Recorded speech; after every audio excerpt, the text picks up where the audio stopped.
Welcome to Caldwell County Today. I'm Paige Counts, Public Information Officer for Caldwell County. Today, we're in the Mitford Museum with Sarah Thomas, and you're the director. I started to say director, curator, all of the above. all of the above. Sarah, first of all, you are fairly new to Lenore, Caldwell County, so tell us a little bit about yourself.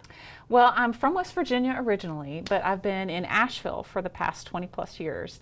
I did fundraising for a children's ministry there, Black Mountain Home for Children, which is just an incredible ministry. But Jan Karen, who is the founder of the Mitford Museum, was actually a supporter there, and we got to know each other a little bit. And when this opportunity came about, I have been a fan of Jan Karen's for years.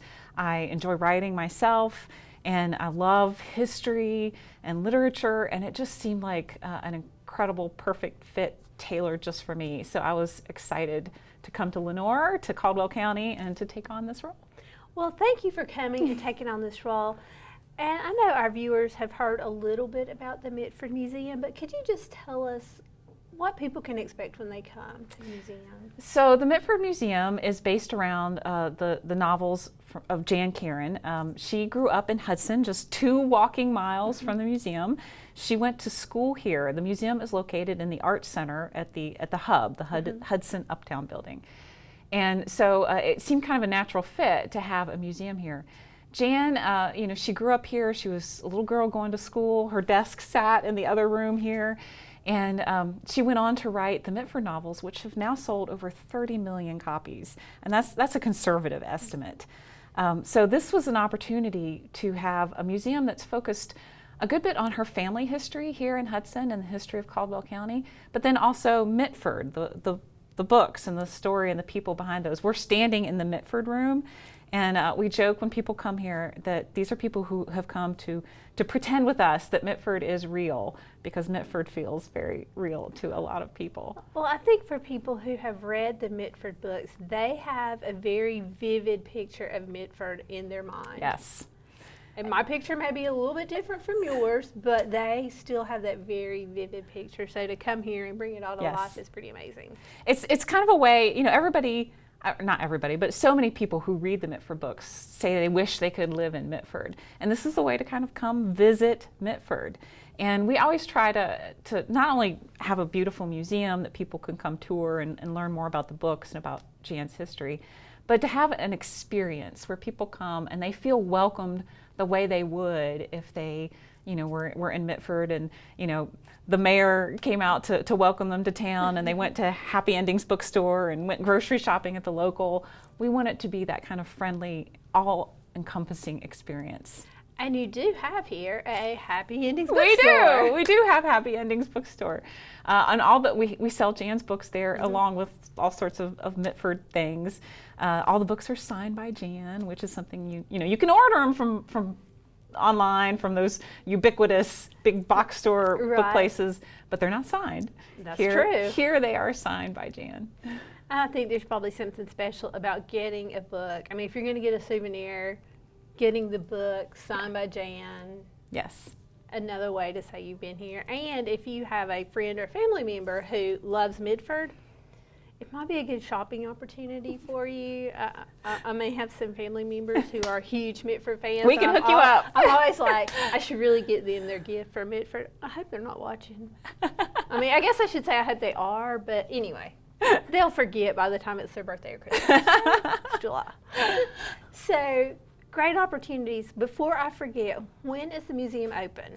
So the museum is open Wednesday through Saturday from 10 a.m. to 4 p.m. And we do, we change out displays, and we also do some special events throughout the year. And I'd really love to share about those. We are more than just a museum. It talks about Jan's history in Mitford, but we're also a nonprofit.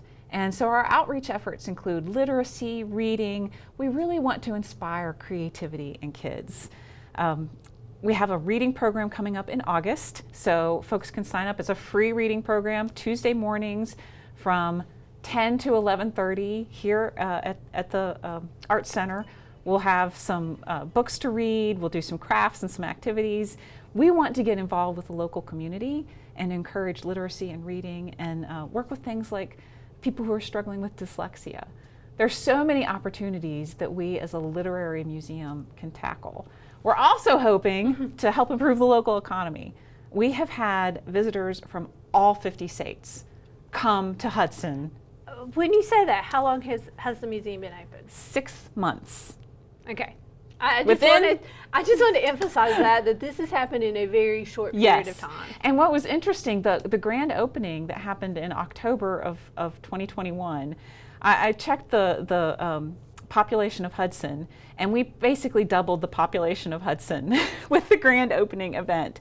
So we are bringing people here to Hudson and to Caldwell County, and we're very excited to be able to say, you know, go check out the restaurants in Lenore, go see the sculpture trail, go visit some of these other places that are here locally. Vintage Cafe right here in Hudson. One of my favorites. Bakes the orange marmalade cake for us. So if you read the books, Esther Bollock's Orange Marmalade Cake, she will make those cakes for us, and they are, oh my gosh, they're incredible. That's kind of, now I want dessert. I know. Now I'm like, wonder if she has any today. Wonder if she has any today, because she does make some fabulous desserts. It's a great place to eat. You also have an event coming up in October. Yes. And this, I imagine, is going to be a larger event for you. Tell us about that. So we'll do 2 major events each year. We do a spring tea, and next year our spring tea will be focused on supporting people with dyslexia. This fall, we're doing our first GetLit. So y'all come get lit with us. And of course, that's literature. So we want to have a literary weekend. This will be an annual event. And this year we're really focusing on North Carolina writers. So we have some incredible authors who will be coming to present. Wiley Cash, Sarah McCoy, a former North Carolina poet laureate, Joseph Bethanti. And then on Saturday, we're going to have workshops and classes. I will actually be leading a class, a fiction writing class that I'm very excited about doing. So it's a great way to come out and learn about North Carolina authors, hear from North Carolina authors, but also then if you've been wanting to kind of maybe try your hand at poetry, or we'll have a memoir class, fiction, this is a great time to come try that out. And we were talking before we went on air that a lot of people who are readers are also writers. Yes. Whether they're a closet writer or they're pursuing it pretty publicly, that they want to do that. And I imagine those are some of the folks you want to reach out to. Absolutely. If you know, this is if you're worried that you're not up to that standard, or you're just trying it, this is a great time to come out and, you know, just take a class, see what you think, try it, dabble in it. I wrote poetry for years, and I did that because they're short, and you can write one pretty quickly. Writing fiction felt like a bigger deal, but once I found what I wanted to write about, what really filled me up and made me happy to write about, it became much less difficult. So come on out and see what you can figure out. I will say for myself, a lot of times I think I don't know what to write. Right. I don't know. I don't know what I know, but then I can sit down and in my mind a story starts taking shape. You know, there's just something that triggers it, and it may be as simple as the phone rings and then you have an idea. You know, and that's Jan, and also for me writing, it's write what you know. And you hear that advice over and over again. You think, oh, that's really trite, and everybody says that. And I tried to write things that I didn't know, and it was terrible. But once I sat down and started writing what I knew, and I think people who have read the Mitford books and they come here and they look around and they're like, oh, this is it. This is Mitford. Jan was writing what she knew. The barbershop scenes. Father Tim is forever worried about his hair and getting his hair cut, and Joe Ivy, the barber who drinks little peach schnapps on the side. You know, her grandfather had a barbershop in Lenore, the Center Barbershop, and Central Barbershop. And she would go and she would sit and listen. So when you say write what you know, that's where the beauty and all that comes through. And I think sometimes we live in a small town and we think what we know is not that interesting. Right. Or the stories we've heard are not that interesting. But if I start telling those stories from my family to someone else, they're laughing along with me. Mm-hmm. So it really would be a great opportunity to come and learn. One of the beautiful things about the Mitford books, Jan is writing about ordinary people living ordinary lives. And when people come here, they come because maybe they've read the books or they're excited. They stand here in these rooms and they start telling their stories about ordinary people living ordinary lives. And it is moving and it is beautiful. And everybody has a story. Jan calls this museum her book without covers. This is a book. Mm-hmm. People come read it, and then it inspires them to start telling their own stories. And I often say my job is just letting people tell their stories. Yes. I mean, it really is. What do I do for the county? I let people tell their stories. What a great I job you help have. people tell their stories. And I think Keegan and I would agree that that's what we do. We just talk to people, and Yeah. we're not here to correct you. It's your story. You tell it your way. And you ask a question. we at just least. ask the questions. One of the things we're excited to do as the Mitford Museum, starting next year, hopefully, is an oral history library. This county is rich with stories, and we want to be a depository, not just for Jan's stories, not just for Mitford stories, but for the stories of Caldwell County. And I am so excited to start that project and to start talking to people and to hear their stories. We'll be calling you. Now, see, you say that now, and I'm like, I have nothing to say. But you're right. Everyone does have a story. And it's just getting that person to tell that story and preserving that oral history. And that is an awesome thing. And I know we've kind of rambled around and around, but tell us again about the children's literary reading program and when it starts and when people can come and how they can participate. So in August, every Tuesday, starting August 2nd, going through August 23rd, we will have a reading program here at the museum for kids of all ages. It's from 10 to 11:30 each Tuesday. We'll read a book, then we'll do some craft activities, give the kids a chance to have a little book discussion.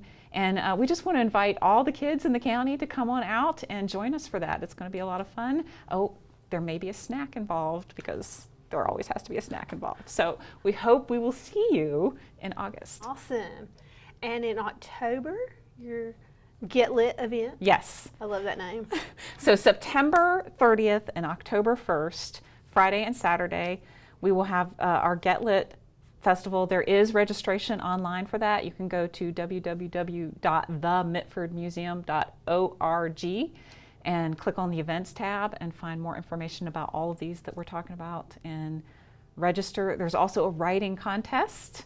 If someone wants to write a 1,500-word story, they could win a $750 cash prize.